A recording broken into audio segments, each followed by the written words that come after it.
everybody. Welcome back to LA Not So Confidential. I'm Dr. Scott. No, I'm not. I'm not Dr. Scott. I'm with Dr. Scott. And you didn't even have that written down. Where'd that come from? That's great. It only took 110 episodes to say your name instead of mine. Yeah, exactly.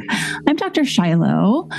Good to have you guys back with us in the middle of September already. And we're bringing you a psych episode today, but it's not quite psych traditionally. And we'll get to that in a moment. Yeah. It has a little bit of everything in it as we move into, and as we are doing wish fulfillment to move into the fall spooky season. Yes. Exactly what we're manifesting. But first, so this Saturday, wanted to let you guys know that we're going to be doing our monthly live stream, this time at 3 p.m. Pacific Standard Time. Our guest is going to be John Taylor. He's the host of the podcasts Twisted and Criminal Conduct. Yes. And we, again, another synchronicity, we connected with him in Dallas at the True Crime Podcast Festival. And turns out he's a former Secret Service agent. So like we were in Dallas, we had just dropped our episode on assassinations, and here we meet John. So we're like, John, we have to scoop you up and bring you on a live stream. Well, I guess it's not so secret anymore. Did you get permission from him to dox him? Yeah. Okay. All right.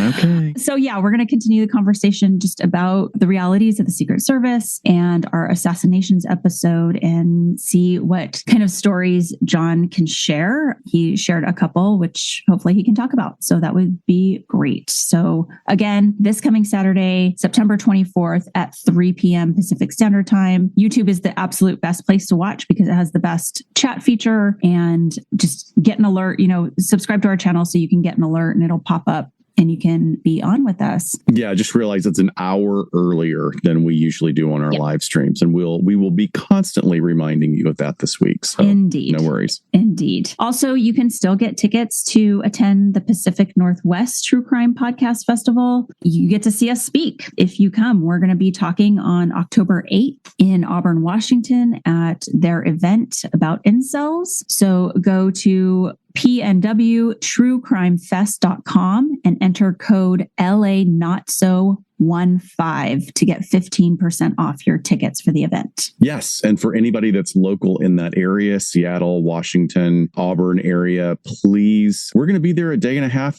in advance. Yep. So we're renting cars. We want to line up all the adventures to do in that beautiful area. So please send us suggestions. That would be super cool. Let me give you the latest episode recap. Last week was episode 109, and it was the vintage case of the murder of Marion Parker from 1927 that occurred here in Los Angeles. Brutal, disturbing crime and episode. Fascinating episode for me as far as what we were able to pull from the psychological issues about the crime and about the perpetrator, which I found really fascinating because there was so much evidence and so much interview with this guy. In that episode, we enlisted help from Greg and Daniel from the LA Meekly podcast. We love them. Their show is an LA history podcast, which is totally hilarious, by the way. And they freaking know how to do research. Like, I'm kind of blown away. I'm aspiring to their level of research that is not journal oriented. I mean, they really know how to explore all the other nooks and crannies outside academia. Yeah, their episodes are longer than ours, you guys. Yeah. So, that's a thing. Who knew that was a thing? Right. So anyway, we knew that they would be the perfect people to team up with on a vintage episode. We give an overview of the kidnapping, murder, and really badly botched ransom exchanges of Marion Parker. And then Daniel and Greg gave us insight into Los Angeles during the late 1920s, and specifically some history on the area of Elysian Park. And you don't want to miss this one. It's really good. In preparation for it, Dr. Shiloh and I actually got to go to the LA County Sheriff's Museum and got to look at the documents and extensive, disturbing photographs that they have from the case. It was a fascinating experience, wasn't it? I mean, like, we had done all the research. Surreal. We were familiar with what we were talking about, but then to look at the evidence was pretty jarring. Yeah. Yeah. And when you go back and listen to the episode, we talk about even the other layers of just literally the room we were in looking at the evidence has its own, I don't want to give it away if you haven't heard it, but its own twist to the history and the spookiness and just the surrealness of being where we were at. Oh, yeah. The recreations. I mean, it's not even recreations. It's actual cells where these inmates were held. And there's a vibe going on. There's definitely a vibe.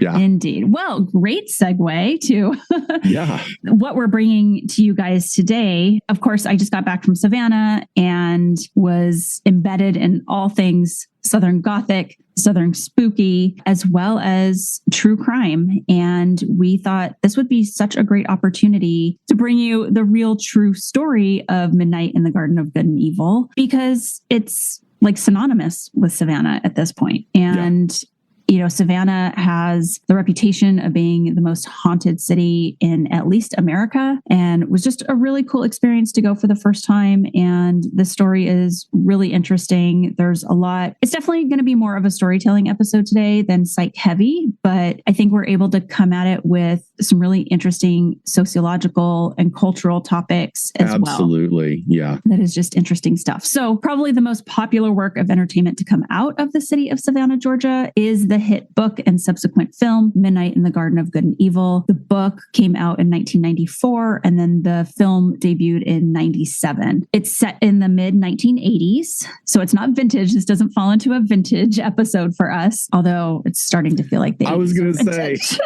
like, no, it's for, I know. I think that's speaking of our age, why we don't want it to be a vintage episode, but it actually pretty much is. Well, it's our show, so we get to say what we do, what's vintage or not. Okay, so it's set in the 80s. The book was penned by John Berendt and is described as a nonfiction novel or faction, a blend of fact and fiction. For instance, Berendt reconstructs some portions of the book to put himself in really key scenes of the story. And really, Midnight in the Garden of Good and Evil is a true crime book about this salacious murder in Savannah in very recent history. And it includes real people using their real names, real events, although yes, it's somewhat rearranged and or things are omitted for the literary style that he chose to go with this book. Here's a quote from a book critic from the Washington Examiner in 1996. Quote, Midnight in the Garden of Good and Evil deserves its astonishing success. It is compulsively readable, a fascinating mix of an in cold blood style true crime story, a comedy of manners, and a wonderful evocation of the eccentricities, beauties, and legends of a grand old city gone to seed and then reborn. So in Savannah now, it is simply just referred to as the book. Right. Since the impact on tourism was massive and absolutely permanent. In the couple of years after the book's release, they saw a 46% jump in tourism.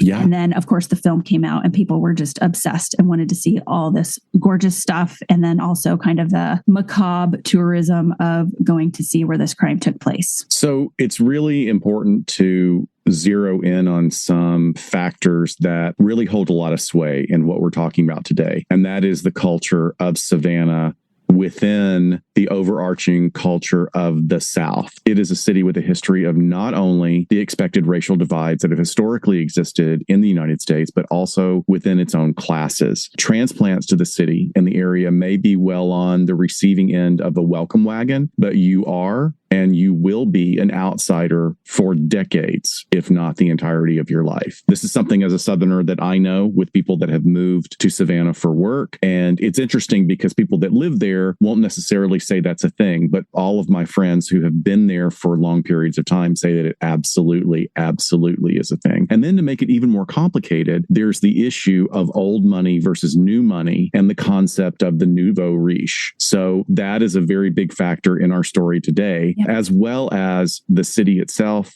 and the buildings themselves. Savannah's architecture includes many classical styles, including Federal, Georgian, Gothic Revival, Greek Revival, as well as some of the newer styles as the city has grown. And it's grown because of the incredible expansion of tourism, which started off with the book, but has grown to encompass everything else that Savannah offers, which is stunning, stunning beauty and so close to so many different weather environments. And you get the best of the South really there is what I'm saying. One of the things to keep in mind, if you've never been to Savannah, if you're willing to go and explore some websites or look at pictures, is that many of these classically designed homes were designed and built around public or community gardens. It was a very efficient way to design communities in the earlier days of the U.S. Many of the houses were elevated, not only to increase airflow underneath the house and around the house, but also as a status symbol to show that you had enough money to build your house up a little bit so that you were higher than everybody else. I know that seems like a very odd thing, but it plays throughout the story of Savannah about why the houses themselves hold such status. Yeah, that's a great way to put it. And you can just feel it. You walk, you take any street and you're inevitably going to run into one of these squares, and you just stand in the middle of it and see these gorgeous homes on all four sides around it. And you just feel completely transported to a different, it's such a time capsule, I guess is the only way to describe it. So really, let's talk about the plot description of the book. And remember, this is a fictional version of a true story, one that has been lauded as being quite accurate with only a few exceptions for creative liberty. But the adaptation of the book was directed by Clint Eastwood. I had forgotten that he directed it. Right. I mean, this was one of his earlier, I guess, directed. Well, I don't know, honestly, how long he's been directing. I think it actually was one of his, well, it was certainly a departure from what he usually did. I mean, he was Dirty Harry, right? The Western. So suddenly for him to move into this true crime faction and to be so good at it, because he really created a seminal moment in these types of works. Yeah, definitely. So it was directed by Clint Eastwood. It starred John Cusack as the writer. So Berendt puts himself in the story, as I said, although the character in the movie is named John Kelso. And then it also stars a very young Jude Law, who I saw him and I was like, holy crap, that's Jude Law. Didn't remember that when I went back and watched it. And he plays the victim, Danny Hansford. That's the real name. The character name, they change it to Billy Hansen for the film. And then Kevin Spacey is the trigger man and staple of the Savannah social scene, Mr. Jim Williams. Which really adds a strange flavor to this whole thing, because one thing I think maybe most people can all agree on is Kevin Spacey is a brilliant actor. I mean, the guy is brilliant, but he is a problematic individual. And so when you saw this moved decades ago, you're like just transported by his ability to inhabit this character. And now there's like a little bit of an ick factor going, ooh, wow. It is an ick factor, especially you go back and watch it. And in the book and the film, Danny, the victim, who we're going to lead you through this, but is romantically involved with Jim, is really depicted as being adult, but much younger. And it's kind of weird to go back and watch it now that we know about Kevin Spacey's transgressions in real life and what has come out in the Me Too movement, specifically the cases out of Hollywood. So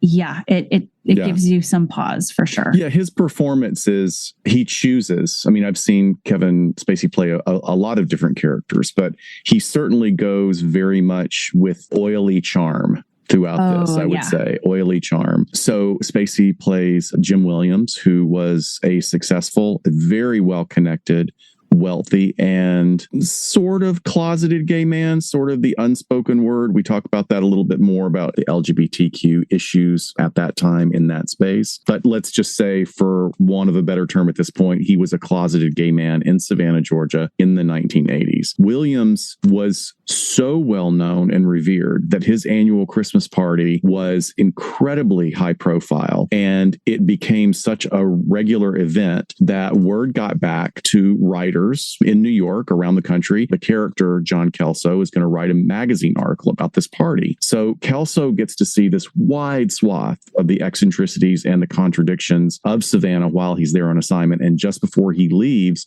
to fly back to New York, Williams is accused of shooting and killing his young lover, played, as Dr. Shiloh said, a very young Jude Law. Right. So Kelso decides to stay and investigate these events with now the plan of writing a book about it instead of just a little Christmas party article about a fancy house. And he already has this working relationship with Jim Williams, who now claims that he had to act in self-defense against his violent lover. The murder trial further peels away and examines the layers of the hierarchies in Savannah culture, as well as Williams' sort of wink and nod to sexuality, which is now potentially an influencing factor in the legal proceedings and really could end up swaying a jury towards a guilty verdict just because of the times. Absolutely. It's like, it's okay if nobody's talking about it, but if it's going to be brought out and jurors are going to be expected to make a decision, well, of course, then they have to switch their perspective. And we covered, I mean, there's a lot of enjoyable discomfort portrayed in this movie, I think. But yeah, going back and watching it again in view of what we know about Kevin Spacey, it's a different kind of discomfort, right? It is. And what did you say? Oily charm. Oily charm. Yeah, that definitely fits. And then my mind starts going to all the other weird shit that Kevin Spacey, after he was fired from House of Cards, and then he did that YouTube video, in that character. Was truly bizarre. Yeah. And I'm just like, okay, I can't hear this Southern accent from him anymore. It's grossing me out. So yeah. Well, there was a whole thing for me that was a little was off-putting, because that was the time that I was living in the South as a young man in college, and older gay men really all tried in the South to adopt that look, like the dapper, well-dressed, always well-pressed, this incredibly manicured mustache, and the long cigarettes that were meant to look like cheroots, they were look like mini cigars, and it was very real watching that. So so okay, we'll do a Kevin Spacey episode later. Yeah, exactly. Back to the film. The film does a really great job at visually depicting the quirkiness of Savannah and its residents, like the man who walks an invisible dog down the street every day, and the brilliant scientist who ties horseflies to himself wherever he goes, as well as depicting really the caricatures of the eccentric, wealthy social circles when we sort of as viewers, get invited to John Williams' big parties. Oh, yeah. There's this great scene where John Cusack is caught in traffic behind a big Cadillac, and he can see a woman driving the car in front of him, and she's distractedly driving because she keeps intently looking down at her empty passenger seat. And he happens to meet her later in person. He's like, was there someone in the car with you? Did you have a pet? And she said, oh, no, honey, I was watching my stories. So she had a portable television set so that she could watch soap operas while she was driving. Right. Oh my God. Portable television sets. Jeez. I know. Did you find any strange people that you interacted with, or eccentrics? Nothing like the film, I have to say. I met nothing but absolutely wonderful people. My husband, my daughter, and I kept saying, everybody's so nice here. But yeah, oh my God, though, the bachelorette parties are just nonstop. I thought Austin was big for bachelorette parties. Everywhere you go in Savannah, that's the thing. And our Uber driver was like, oh, it's not even summertime. You should see it during that time, but they're everywhere. My daughter goes, Mom, I've never seen so many blondes in one place. Well, not true blondes, but they're blondes. True. Yeah, exactly. Yeah. But I really enjoyed being present with people and chatting with them. When someone would come up, the manager would come up to your table at a restaurant, and I had to slow myself down from California. Yeah, it's very different. Fast paced. And it was nice to put my fork down and engage in conversation and not be like, ugh, when's this person going to leave my table? So it was very cool. I met a lot of wonderful people. You did a walking tour, right? Didn't you do a haunted, you did a ghost tour? Yeah, we did a haunted walking tour to get all the history and spooky stories around Savannah. So Gentile and Bards is who we went with. They're wonderful. Our guide was amazing. And I may have captured something spooky on not video, pictures. So I'll have to show you later. Oh, cool. You got an orb or something. Yeah. Yeah. So the book and the film really have a lot of notable characters, and we'll bring those major players in as we move on through the story. Yes. So let's get into the real story. First, just our trigger warnings here. Clearly, we're talking about murder. We're talking about gun violence. I think one of our case studies at the end does have some maiming, body part removal that could be troubling. So, right. Okay. Yeah. Let's get into the real story. So going back to Williams, he is the perpetrator in this case. And for better or worse, Williams was a major player in the restoration, preservation, and progress and evolution of Savannah to this day. At the time, he set this stage for a certain level of high-level renovations and restorations to all of these homes that were really kind of falling to seed. And his contributions to this day are felt all over the Savannah Historic District. As a successful antiques dealer, Williams used both his copious talent and charm, albeit oily, maybe, to create relationships with the financial elite and old money of Savannah to become the historic preservationist. And in using these talents, William became one of the few that was able to be recognized in spite of this new money of his to become a local socialite. So during his 30-year career, Williams drove the efforts that resulted in preserving more than 50 buildings in Savannah and the other low country areas, as well as really inspiring the movement through the entire region. There's a really great scene and line in the movie when Williams is questioned about his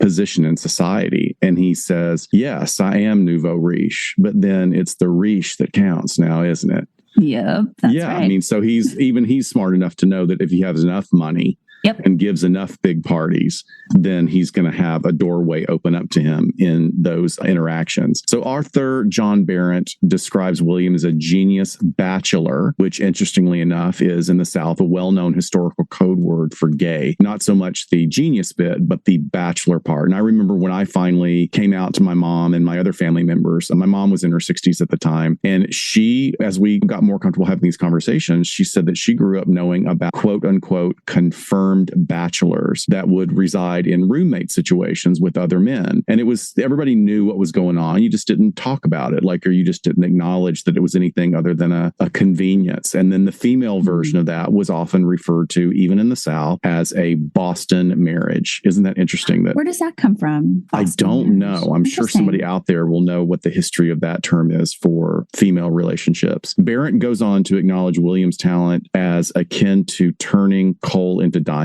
Williams himself, aside from his talent, was really a self-created man, probably a bit narcissistic, if not a lot, but used his talents and his confidence and his swagger to refurbish historic homes to points actually beyond their original grandeur. And many commenters and authors have wondered really what Savannah would look like today without his influence and his work. Makes the story even more intriguing. Well, let's turn to our victim, Danny Hansford, and talk about him for a moment. Danny was born in Savannah on March 1st, 1960, and he was born to very young parents who had 3 boys, and Danny was the youngest. His parents divorced soon after he was born, and when Danny was 7, his father died by suicide. So his mom was left essentially with these 3 boys to take care of. At age 11, he and his brothers were placed in an orphanage in Savannah, returning to their mother from time to time when she was able to care for them. And there are some accounts that he spent a few days in a mental health facility at age 15, but wasn't able to find any more details on that. By the age of 21, Danny was still in the Savannah area, and he was seriously dating a woman who he was quite fond of, but he was also working as a sex worker. And there were rumors that he was funding a drug habit, but at the very least, he was likely taking on all kinds of odd jobs, including being a handyman, to make money to keep afloat because he really had no real education or other work experience. It's around this time that he meets Jim Williams, becoming his handyman and eventual lover. Jim also allowed Danny to live with him when he needed a place to stay, stating that Danny provided some security over the house and its expensive antiques. I think on another account, Jim Williams said that he had some sort of ailment where he passed out from time to time. And so he kind of needed someone to be with him all the time. So he had this other sort of medical excuse to keep Danny around a lot. But Danny continued his relationship with his girlfriend, even when he was having this relationship with Jim Williams. And this would be a real point of contention with Jim, who this is a man who's used to getting what he wants, and he's not fond of sharing his money possessions. So while the movie places the crime on the night of the really famous Christmas party, in reality, the crime occurred on May 2nd, 1981, which I mean is understandable. Isn't Jesus's real birthday supposed to be months later than December 25th? Yes, right? That's right. So of course, only Jim Williams really knew what happened that night, despite the published stories and court assertions. But it does end up being a fascinating tale. Yes. So according to Williams, he and Hansford had been arguing most of the day. They took a break to separate, cool down, collect themselves before sort of re-engaging again. But before that could happen, Hansford allegedly pushed the invaluable 18th century English grandfather clock in the foyer, smashing it to the floor. Following the destruction of the clock, he then barged wanders into the room where Williams was reading, pulled out a gun, aimed at Williams, and pulls the trigger. Williams alleged that Hansford's gun jammed, and in fear for his life, he then pulls out his gun and fires at Hansford, killing him on the finely restored and polished floor of his study. So at nearly 3 a.m, 30 minutes after the murder, Williams called the police stating that there had been a shooting at the Mercer house. And this was a significant amount of time that led a lot of the investigators to believe that there was a good chance that Williams had tampered with the scene in order to create a vignette that would support his claims of self-defense. So when police arrived, Jim exclaimed, "I shot him. He's in the other room," and then led them to Danny's body. And there was evidence of a struggle. There were items turned over, including the clock, and Danny was lying face down with a pistol under his hand. His gunshot wounds indicated he had been shot in the chest, in the back, and then just above his right ear. There were bullet holes on the floor that matched up with the shots to the back and the ear, as if he was already down on the ground when those shots were fired. And then the study of ballistics showed that the round to the back was fired almost directly above Danny's body as he laid on the ground. The investigators eventually would note that some of the other details of the crime that indicated some staging, including the fact that the leg of a chair was on top of Danny's pants leg, and that there was blood on parts of his bodies that were not injured or near other pools of blood from these injuries. So when Danny's body was taken to the hospital, investigators claimed that they had bagged his hands for later gunshot residue testing. Right. And during questioning at the scene, Jim tells police, "He was shooting at me and I returned fire." He later expanded that Danny had been at Mercer House intoxicated on alcohol and marijuana and was playing Atari, and that Jim tells him, he had this trip coming up to Europe to go look for more antiques. And he tells Danny, "I'm no longer taking you. I'm going to take my close friend Joe. He's going to go with me." And he says that Danny just went wild. He lost it. He stomped on the video game system. He started breaking furniture around the house and then the clock, and that Jim stated he really feared for his life at this time, which is the magic words for self-defense strategy. Oh, yeah. So Jim then asserted that he kept guns hidden all over the house because of fear of break-ins. He has a very expensive home, very expensive things in there. He has his antique restoration business essentially in the house as well. So he said that Danny grabs a gun from the study and fires shots at him before Jim then arms himself and returns shots. So we already have differences in stories here, right? Whether there were shots fired, whether the gun jammed. It's kind of all over the place. And according to court records, and there's some corroboration to this, Jim's friend Joe that you mentioned before, the one that was supposed to go on the European trip with him, testified that Jim did phone him to let him know that the Europe trip was off because Danny was so upset. And then 15 minutes later, Jim called Joe back and stated he had shot Danny and to come over. Obviously, this is still the word of the suspect's close friend against a dead man's body, but it fits the timeline of the fight happening suddenly. Additionally, police had records that about a month earlier, they were called to the Mercer house where Jim reported that Danny had shot a couple of rounds inside the house, but not at him. So we are actually seeing a demonstration of a pattern of behavior, or at the very least, some intimate partner violence leading up to the murder. So the night of Danny's death, Jim is arrested and then bonds out. And then a month later, he is indicted for that murder. Right, right. So the real unusual part of this whole case is the trials, because there were many. Again, creative license was used to really streamline the story into a solid 2-hour frame when we're talking about the movie. So in the film, Williams was tried once. And in real life, he was actually tried 4 times, which is really fascinating from a legal and societal perspective. I talk about this later, but I think it really speaks to, if you have unlimited resources, what you can do to gain your freedom. But the initial guilty verdicts from the first 2 juries were appealed on the basis of some contradictory police testimony. It actually stemmed back from that first incident when cops came out, when he reported that Danny had shot some rounds into the walls. The report from that incident, the police officer said, yes, documented, yes, these are fresh gunshot wounds.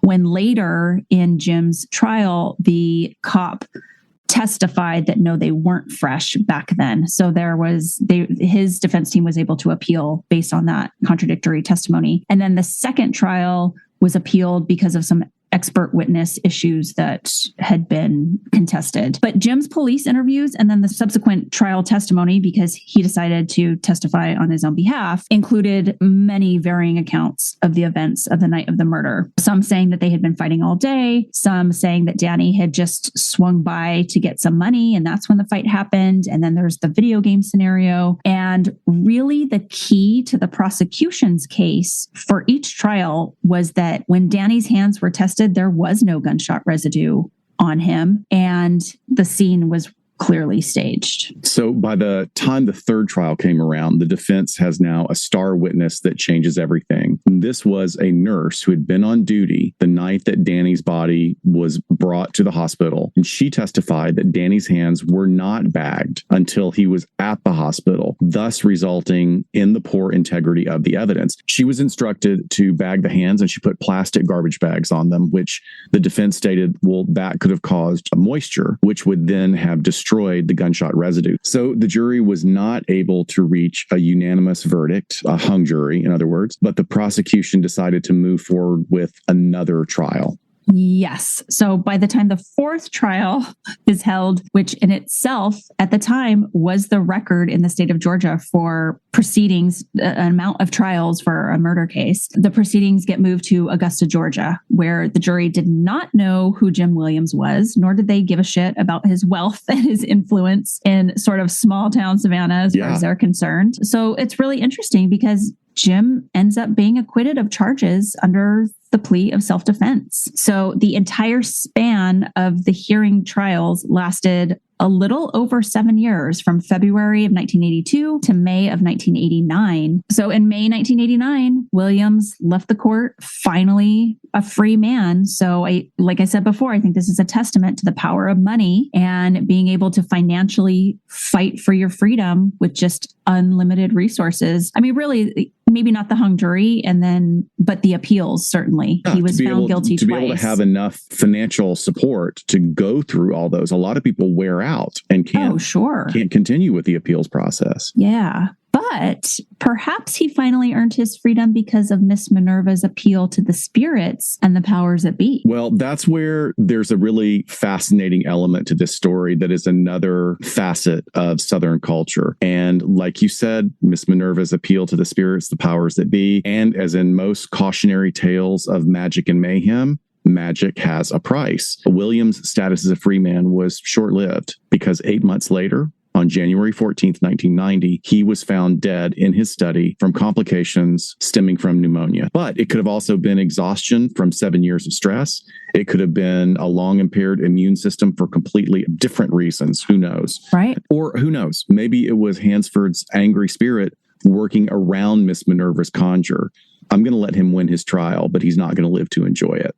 Ooh, all right. I see some foreshadowing of us talking about spooky things in a moment. But you can go visit where all of this took place. The Mercer House, previously owned by Jim Williams. It's now the Mercer Williams House Museum and is currently owned by Mr. Williams' sister, Dorothy, and you can go tour it. So one thing before moving on, we're going to talk about a little bit more about the racial issues when we get into the magical aspects of the use of hoodoo and conjure in this particular case. But Savannah has become so identified with the book and the movie and the tourism as a result of that, that a lot of times the real true impact of Southern heritage gets lost in that. And I pulled two New York Times articles for today's show. One of them from the early 90s was incredibly badly written, badly researched. I'm still going to refer to it for another example, but one that was written that is really, really good talks about a Mr. Johnny Brown, who is one of Savannah's really few Black tour guides. And he has a tour bus in downtown Savannah,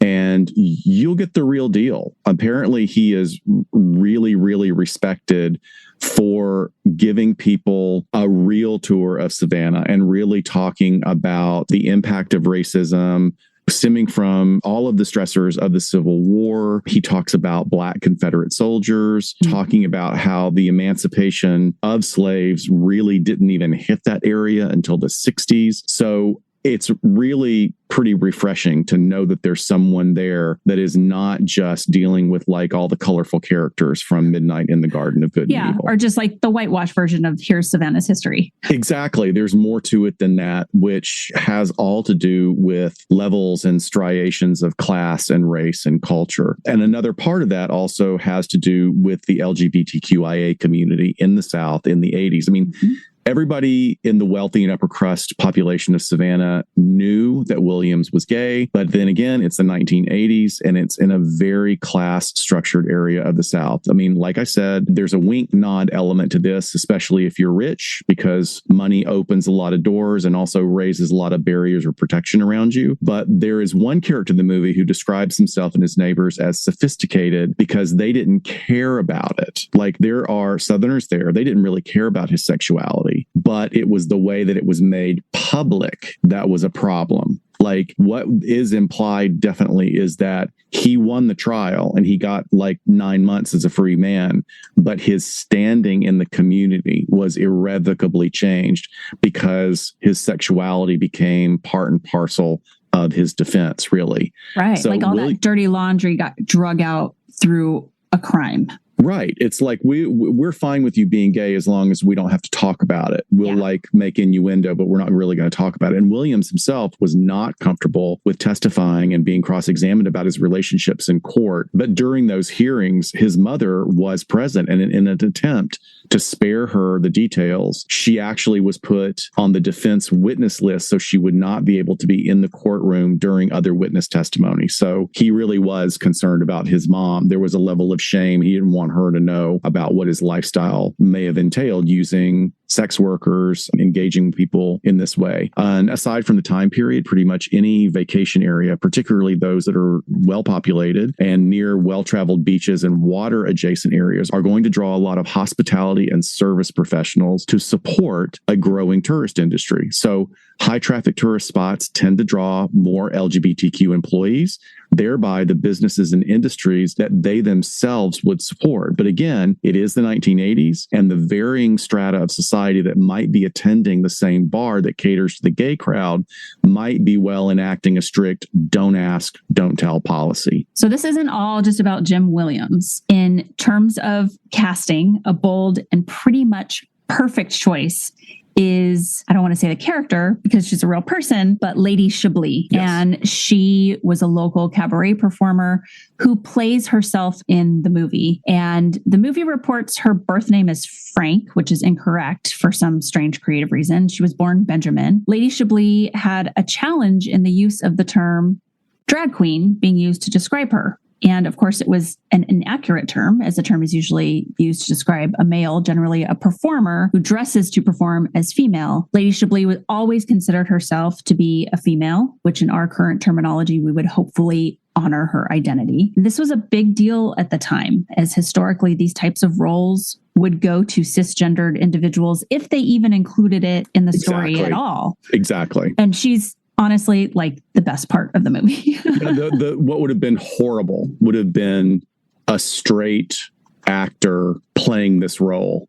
Instead of her being able to play this really sort of central character in the city itself. And she also, of course, shows what a great performer she is because she does a fantastic job. And I did want to quote something from Sam Rydell, who wrote in an article entitled Midnight in the Garden of Transgender. She exists in direct contrast to Spacey's Williams, a nouveau riche white cis gay man who bitterly remarks that his position in society's upper echelon requires that he remain closeted. As soon as his sexuality is made public, Williams's friends abandon him. On the other hand, Chablis is a voguing, vamping example of what out queerness can feel like if we grasp our full identities and live them with confidence. Williams dies of a heart attack upon being released back into the wild, while the real Chablis is still performing while pushing 60. This contrast would be entirely absent if Chablis were played by a cis woman. So Lady Chablis was not the only real-life character in the movie. Many of the extras were portrayed by the actual individuals themselves. They played themselves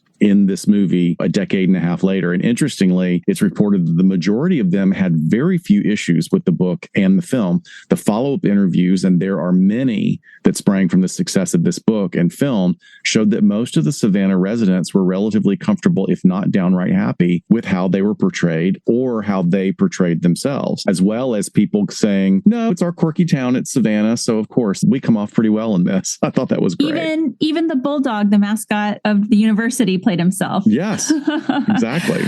So when I was in Savannah, obviously our wonderful editor, sound editor, and creative mind behind Santa Maybe, Jason Esri, was there. And he told me, of course, I'm not going to say who, but he said he had a run-in with one of the people that played themselves in the movie. And he was very proud of it. And there was even a little bit of a drunken moment of like, don't you know who I am? sort of thing going on. Wow. Okay. Like, it became their little like claim to fame for a while. I can understand that. I can understand it. So let's take a moment to hear from some of the sponsors of today's show.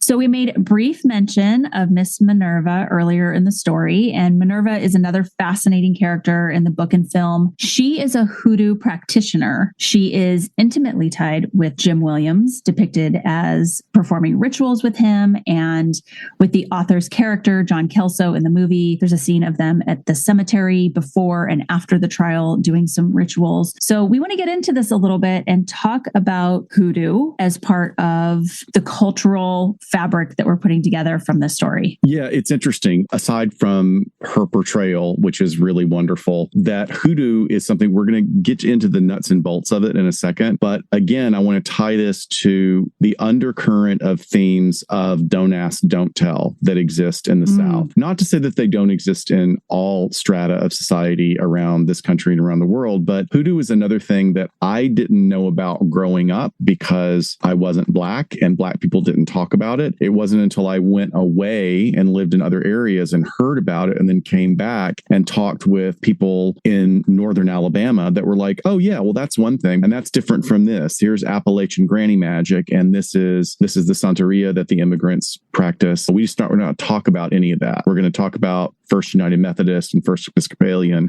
But we don't talk about that. So Minerva is portrayed as a sort of creepy, but really fascinating character. It's interesting here that Williams treats her with great respect. Yeah. And I don't know if he did in real life or if that's a directorial choice. I'm not really sure. But she offers a particularly haunting perspective on the crime that's taken place. And she doesn't offer any concrete promises at all, which is generally the way hoodoo practitioners will present their work, their petitions, their conjure or root work that they do for people. Right. So she has a line where she says, quote, "The half hour before midnight is for doing good. The half hour after midnight is for doing evil." Hence the name. Midnight in the Garden of Good and Evil. Yeah. And the garden because bodies are planted there, right? So just some clarification for any listeners that may not be familiar with this term. Hoodoo is not voodoo, and we'll talk about that as we go on. While it's not so controversial at the time, we do need to make a distinction here to necessarily differentiate a religion versus a magical practice or a folk magic practice. So a voodoo, when you hear the term voodoo, that is actually a religion that has its own deed, has its own practices, and that is very different from a system of folk magic that draws on many blended elements from initial slave trade when that was being done in the US, in the Americas, and people were being basically trafficked to this country. I mean, I think we should really start using that term trafficked and enslaved more often so that we just start calling it what it is. There is some commonality, but it's really important to maintain respect for the differentiation between these two practices. Yeah. Our sources for this portion on hoodoo are primarily a publication by the University of Missouri, an article in Cosmopolitan Online Magazine by Danya Coles, who's a practitioner of hoodoo, and an online article on futurity by Katrina Hazard Donald, who wrote the book Mojo Workin', the Old African American Hoodoo System. So it isn't voodoo, but what is it? Hoodoo is very practical in its aims: obtaining money, protection, legal resolution, love, sex, and of course, dealing with the people and situations that quote unquote cross you. The practice can include the laying of curses as well as removing curses or uncrossings. While many root doctors can present as morally ambiguous, there are those that identify as lady hearts, those that will not engage in the practice of cursing at all. Cursing is acceptable in this belief system as the God of the Old Testament is understood to be a strongly protective deity, and it's acceptable to call on divine justice to make one's enemies suffer. So hoodoo is practiced by many Protestant Christians historically in the southeastern United States. Hoodoo blends and synthesizes the belief systems of the Congo peoples that were enslaved and delivered by human traffickers throughout history to the Americas. And as these beliefs became embedded in the culture, additional elements were incorporated that included elements of Jewish mysticism, Appalachian folk magic, European folk magic, and some indigenous or Native American herbal work. Many passages from the Christian Bible are used in the practice of hoodoo. I love that that's one of the reasons I think that Ms. Hazard Donald named her book specifically The Old African American Hoodoo System in her work Mojo Working, because I think that that's one of the goals, is that she's trying to get back to the original interpretation of the practice, which is really important because we're almost getting in a discussion about cultural appropriation, or actually we are. Hoodoo has a number of other names, including root doctoring, root work, conjure or conjuring, laying tricks, or doing quote unquote the work, or doing quote unquote that stuff, which was interestingly when I became sort of aware of it as an adult, of it happening in the area I grew up, I realized that my friends, when they were talking about their aunts or uncles or people that were practicing, they'd all go, "Oh, she's doing that stuff."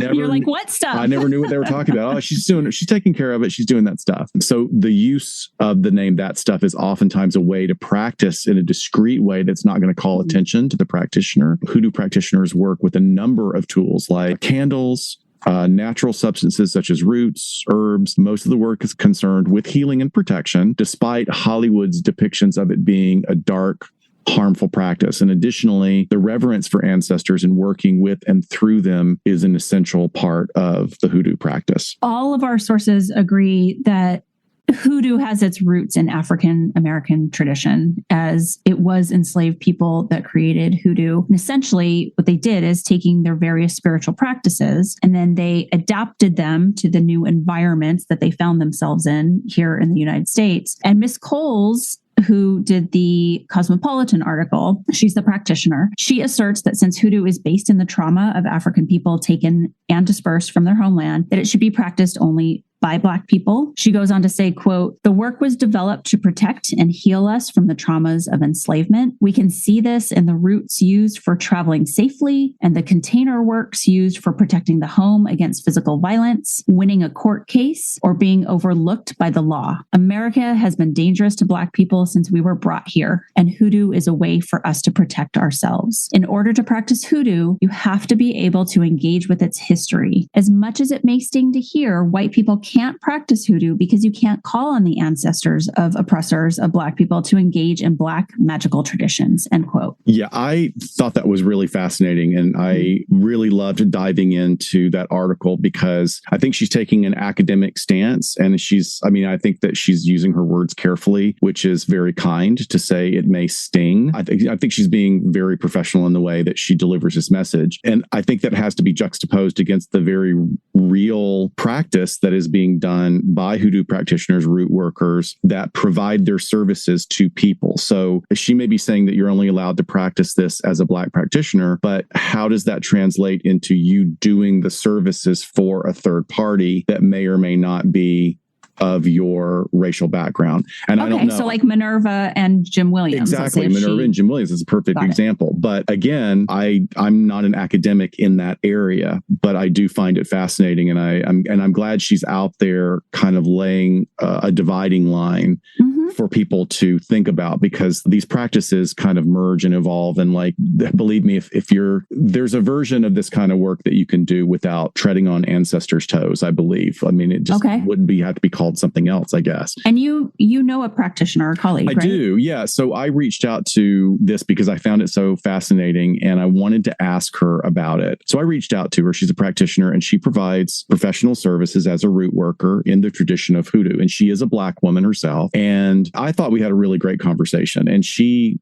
artfully declined to make a statement on whether or not a non-Black person can or cannot practice the system, which I thought was very interesting. She's just like, that's a really good question. What I'm going to say is she offered a valuable observation that white people really often came to the practice for power rather than resolution. And she spoke of the progression and the ongoing incremental successes of Black people to navigate successfully through this historically oppressive system. Like, slavery ended a long time ago, but the repercussions of slavery have lived on and been integrated into oppression, and it's ongoing, and we are still peeling away. And these are my words, by the way, we're still peeling that apart. But she had a comment. She goes, I mean, my parents both have master's degrees. I'm doing well. And many Black people have moved on from this particular way, this need to address the effects of the impact of an oppressive system in this way. So I'm paraphrasing, but she's saying like the majority would be court work. And the court work was necessary because it was usually another example of a Black person being marginalized and oppressed by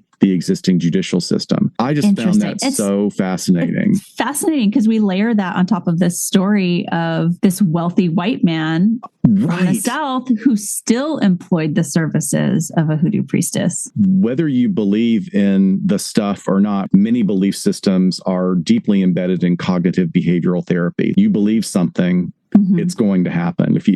But then I'm also speaking as an entitled cis white guy, right? That has the ability to move easily through those things, then other people might not be so easily able to navigate that. But I do think it's fascinating. Look, the reality is that Hoodoo is used as a business for these root workers and conjure doctors. They provide services that can include what we were talking about, like the laying of tricks or the setting of lights for blessings, for money, for love, very much like novenas in the Catholic Church. It's just that you're going to a certain saint for intervention. Candle magic is very big, the use of candles in Hoodoo. So it's very interesting. There's other stuff like doll babies are specifically Hoodoo. Voodoo, you would call it a voodoo doll. Got it. You would call it a poppet. If you were a witch working in Europe at the time, it's called sympathetic magic, where you take something that represents something else and you do something to that thing that represents something else. And some people do a poppet of themselves that's surrounded by coins and dressed in fine clothing so that it represents the goal. Isn't that fascinating? Gosh, yes. So look, too.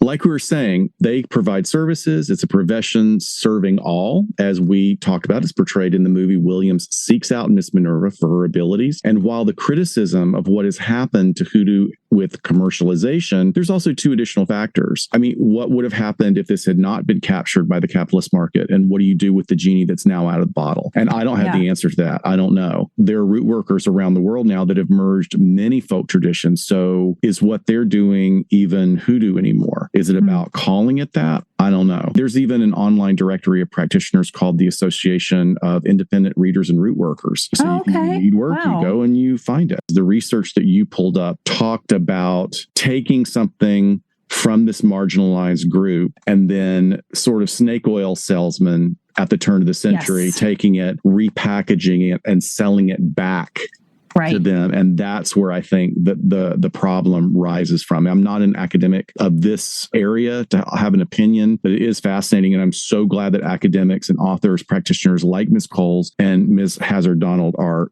instigating these discussions. I think it's really important. For sure. Hoodoo is now quietly present in many communities around the United States. And although it's primarily a Black folk magic system, it's practiced by people of varying racial and ethnic backgrounds. So while listening to us this far, you're probably thinking, well, what about voodoo? Isn't that the same thing? No, they're actually two very different practices. Voodoo is a religion with specific deities. The evolution of voodoo starts in religious beliefs of the various nations within Africa, where individuals were then enslaved and trafficked, as we said earlier. The forced blending of these various tribes and nations melded many deities within those beliefs, which then had to be hidden within the predominant Catholic communities in the Americas. And as a religion, voodoo has specific practices, some of which you have to be ordained to perform. It has religious leaders known as mambos and hugans who oversee these practices. The deities and spirits are known as loa, and they are worshipped, and they are definitely to be respected. In Hoodoo, there's a belief in spirits and life-giving energies, but there are no specific gods or a god that must be followed. You're free to worship any gods that you want or none at all if you wish. And there's no organized hierarchy or initiations as there are in other forms of magic practice. But this doesn't mean there are no rules doing the root work or conjuring, but it doesn't have to be specific to the structure associated with religion like voodoo is. In the Futurity article, in which they interview Katrina Hazard-Donald, who wrote the Mojo Working book, she talks about why she decided to write the historical piece. She felt that hoodoo was being exploited, as most things do in commercial enterprise. She reported that this actually started happening right around World War I and continues to this day with what she calls commercialized or tourist hoodoo. So she really kind of focuses on the novelty items that are found in many shops in New Orleans and around the country. And she speaks about one in particular. There's a working called hot foot powder. And the purpose of using hot foot powder is to get rid of somebody. Like you want to get rid of a coworker, you want to get rid of a neighbor. You sprinkle this powder across where they would walk. And it's not poison or anything. It's made of nothing but herbs. And then there would be maybe a petition in your shoe, something that's written so that every time you walk, your heel is hitting the name of the person to get them out of your periphery. But because of her research, she's gone back before that. And she says one might see hot foot powder, which is derived from a misunderstanding of the traditional spell known as the walking foot, which was designed to make victims walk in unusual ways or make their legs trembled. So one thing that was meant to do one certain thing, and then it was commercialized, repackaged, revamped into something completely different. And she has come to believe that many of these shops are run by non-practitioners, and they really have no business trying to make money off of tourism in this way. And when she was being interviewed, she stated, I wanted to go back and provide an account of how we turned a traditional African religion into a novelty, to something sold in curio shops. I wanted to point out the shortcomings in these interpretations and show readers what really happened. Yes. So the other insinuated hoodoo piece of the film is that after Jim is acquitted, he refuses to apologize to Danny's spirit for causing his death. And by some sort of fancy camera work that is supposed to be insinuating this paranormal power, he's stricken with this heart attack, collapsing right where Danny died in the study. And in reality, we know that it was 8 months later when he passed from complications with pneumonia and heart failure after his acquittal. So, well, Danny is not working on Williams's schedule, right? Okay, Revenge is a dish best served cold. He was going to make it happen when he was going to make it happen. Get it together, Danny. That's an area that, I mean, that's a shortcoming in my research. I mean, there's so much to learn about any of these practices. I mean, I wouldn't really know where to find that. I don't know if apology is part of it. I think Miss Minerva is one of the ones that's sort of saying, this will work better if you get it right. You get right with him, even if he's dead. You can make it right with the spirit. And Williams, I mean, it's another way. I don't know if they intended to do this, but it really kind of marks his narcissism, right? Yeah. Oh, sure. Like he's digging his heels in. I didn't do anything wrong, because by this time, like most narcissists, he's probably already justified it in his mind why it's okay for him to have killed him. So fascinating story with a supernatural element that now has basically continues to revitalize an entire city and an entire industry. I would say also, I would be fascinated to know if Miss Minerva was actually blind. It's interesting too, because there is a trope that is in television film, and there's a combined thing here that should be noted. And one of them is called the magical Negro, where suddenly there's the wise Negro that comes in and helps the poor white person find themselves, find the potential, whatever. Get out of whatever trouble they're in. Right. And then there's another is the blind seer. And that goes back even back into Greek tragedy and Greek drama, is that there's a prophetess or there's a prophet who is either blind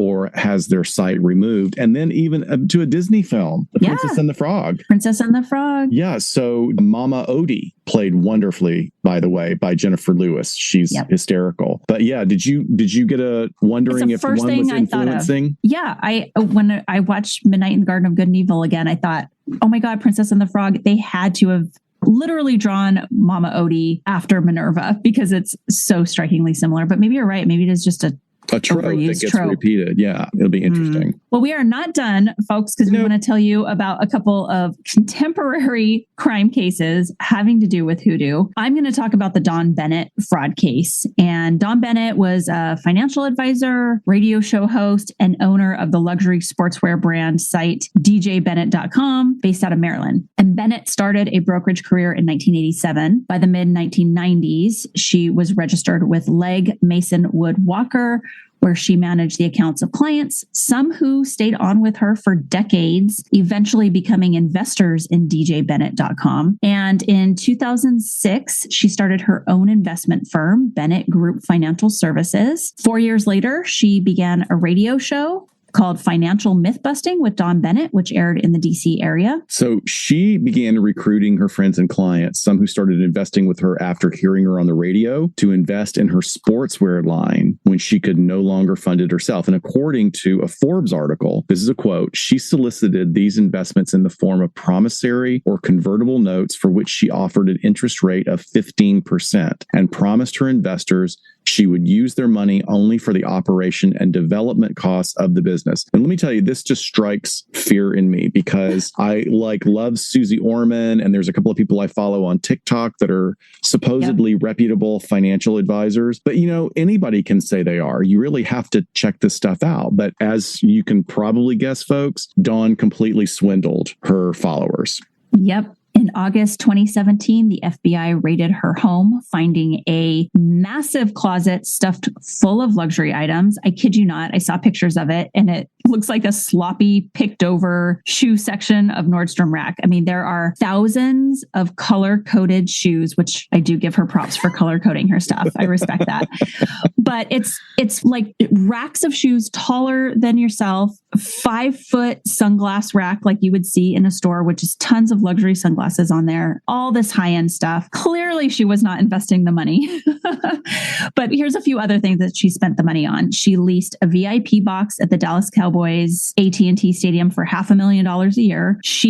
You'll appreciate this one, Scott, spent over $140,000 on astrological gems. I don't where do you go to buy that much money's worth? I don't know. Can you imagine all the damage you could do with that money in that gem store in Palm Springs? Oh yeah, I love that one. Yeah. God, that's the coolest stuff. It is over $100,000 on cosmetic treatments, which I will say also, I saw pictures of her, and for a nearly 60-year-old woman in 2019, she looks amazing. But that wasn't the only thing they found, Dr. Scott. If you were a federal agent serving a search warrant at a fraudster's home, if you're looking for stacks of cash, where do you always look? Where do they find the hidden money usually? Any guesses? You've got me stumped. Okay, federal agent, search warrant, fraudster's home. Where would you look when you're looking for stacks of cash? I would think either in luggage or behind artwork. I'm thinking such a movie thing, so I'm probably way off base. You are. In the refrigerator and the freezer. They always are hiding cash in the freezer. Really? Open it up. Yeah, why would you look there? It's food, right? Oh, okay. So they didn't find any cash in the fridge and freezer, but what they did find at first glance looked like a prepper's dream. Rows and rows of glass jars filled and neatly labeled. Ooh. But this was not your grandmother's strawberry preserves. No, she's doing bottle magic.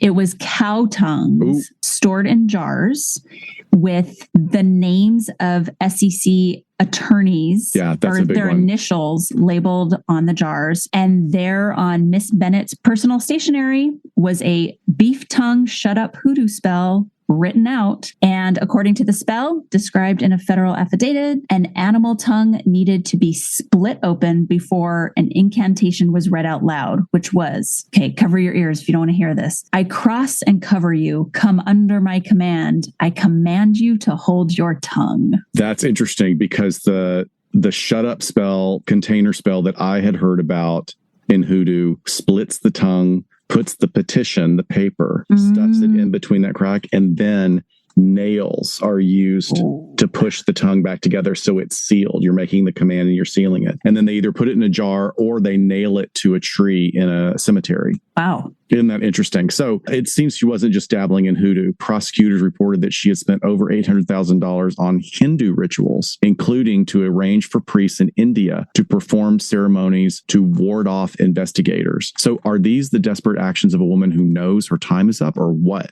Yeah, she's going to all these different practitioners for sure. And in July of 2019, the 57-year-old Bennett was sentenced to 20 years in prison after being found guilty of 17 federal charges, including securities fraud, wire fraud, and bank fraud. This was a clear-cut case of a textbook Ponzi scheme defrauding 46 investors who had invested in her clothing company, many of them elderly, she frauded them out of more than $20 million. Well, doesn't that kind of go along with what my colleague was saying, is that she's not doing it for money. She's already got the money. She's doing it for power. She wants to shut up the opposition, when you would think that, like, why not do something? I mean, if you're going to work in the spirit world, but do some more practical stuff, you know? Well, no, I see her as being like, okay, I can't keep doing this forever. And she's doing it to keep the investigators off her tail. Like, I see what you're saying. That's why the SEC attorneys' names were on there. So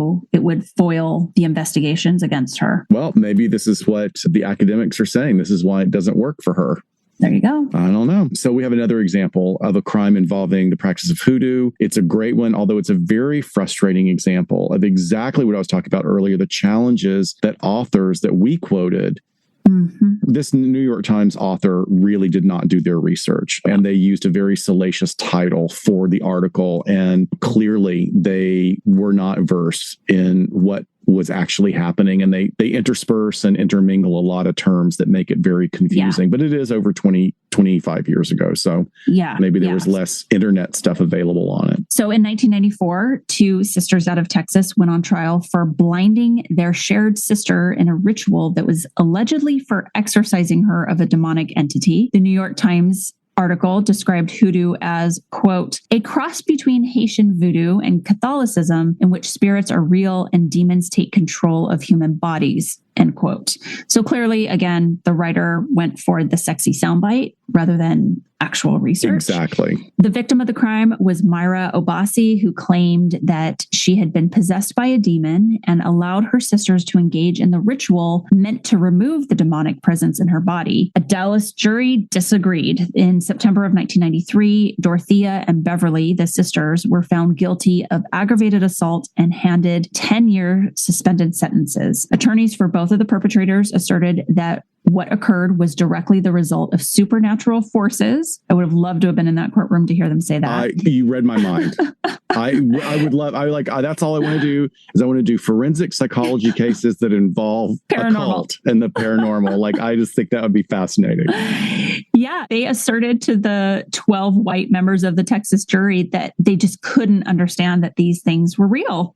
So that's the way they decided to defend that case. Yeah. Well, and you know what? That's what attorneys do. I mean, when it comes down to it, maybe that was the best approach for their defense. Totally. Yeah. Could have been. So supposedly the sisters had sought out the guidance of an alleged hoodoo practitioner named Benny. No follow-up with him. They never were able to track him down afterwards. And they did so after members of the family began experiencing a series of debilitating headaches and children began experiencing nightmares. Benny allegedly told them that they were all under demonic attack. Benny told them to flee as they were in danger. And as they made their way to Texas, they abandoned their 5 children at a stranger's home and dumped a rental car in Waxahachie after becoming convinced that the car was cursed. Miss Obasi later testified that a demon had possessed her as she was driving. The 3 sisters then hitchhiked the rest of the way, being spotted later in the day in a predominantly Black neighborhood of Dallas. And witnesses testified that the sisters struck Miss Obasi and then rubbed garlic in her eyes. A local minister shared that the sisters presented themselves at the church that she ran, begging her to pray for them. The minister stepped away into her home and then returned to find Miss Obasi bleeding from her eyes. She later found 2 eyes in a trash can within the church. The New York Times interviewed Professor Dave Otto, a professor of religion at Centenary College in Shreveport, Louisiana. He stated that in hoodoo lore, the way to rid the demon could be to blind it, stating, quote, the spirit rides the individuals on the shoulders. To get the spirit to quit riding you as a horse, you would blind the horse, end quote. Okay, so again, I'm not an academic, but this is not hoodoo. Honestly, I don't want to get sued by David Otto. Who knows if he's even still around? But he's talking about voodoo. Like that's not even in terms. I mean, I don't even know. Who knows?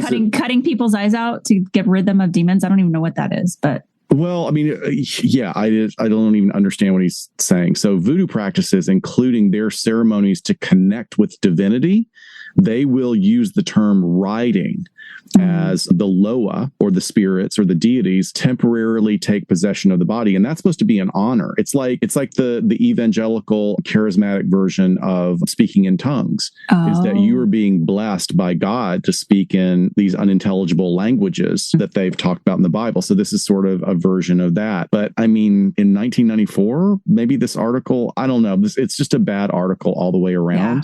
It seems like they kind of did a mishmash of their sources. And I don't know, maybe the author was thinking who's going to test this anyway. Yeah. So 3 sisters on the run with a belief that one is possessed. What does that sound like, Dr. Shiloh? Folie à trois? Yeah, exactly. Or mass shared psychosis. Definitely mass psychosis. We even talked about in our episode, we talked about, it was the Swedish twins. Yes. So the sisters that had folie à deux, a shared psychosis, that they were being followed. And they ended up killing someone, engaging in a crime as well. Right. I mean, but this involved 3 sisters, their children that were susceptible to all of this craziness. I mean, my goodness. Yeah. Wild stuff. So yeah, I mean, that's pretty much where we're wrapping up in this. I think it's also, like I noted at the top, how haunted as fuck Savannah is supposed to be.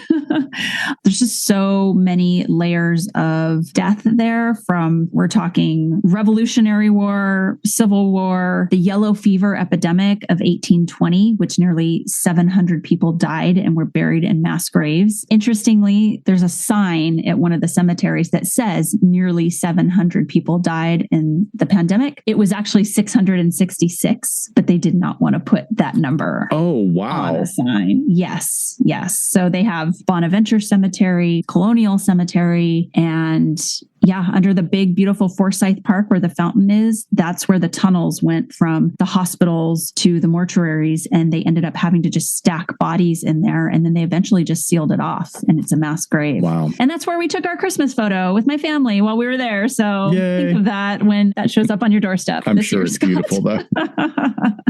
I want to do a couple of podcast shout outs. I highly recommend the Savannah Underground's podcast called The Most Haunted City on Earth. I listened to it leading all the way up to my trip to Savannah. And secondly, I also highly, highly recommend Erica's episode on Midnight in the Garden of Good and Evil on Southern Fried True Crime. If you guys... they're great. She goes through every court document, all the testimony, all the ins and outs of the evidence in detail. It's phenomenal. Plus, you get to hear her wonderful Southern accent. So...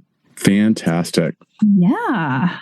Well, you guys, thanks so much. We'll be back next week with another episode on our weekly drops. I hope people will be able to make it to Pacific Northwest. We hopefully will be having a drop relatively soon. I think we've got some audio coming from the True Crime Podcast Festival, where we got to do a collaboration with the amazing doctors of criminology, Amy and Megan. So keep listening, keep liking, like and subscribe. Tell all your friends, make them subscribe. Yes, make them. Don't put a curse on them. No, or just anything, coerce them. Just coerce them in a Southern way, like in a passive aggressive, like, don't you really? I thought you would really want to listen to that one. You should subscribe. I guess not. Bless your heart. Bless her heart. All right, guys, we will see you next time on LA Not So Confidential. Bye, folks. Bye-bye.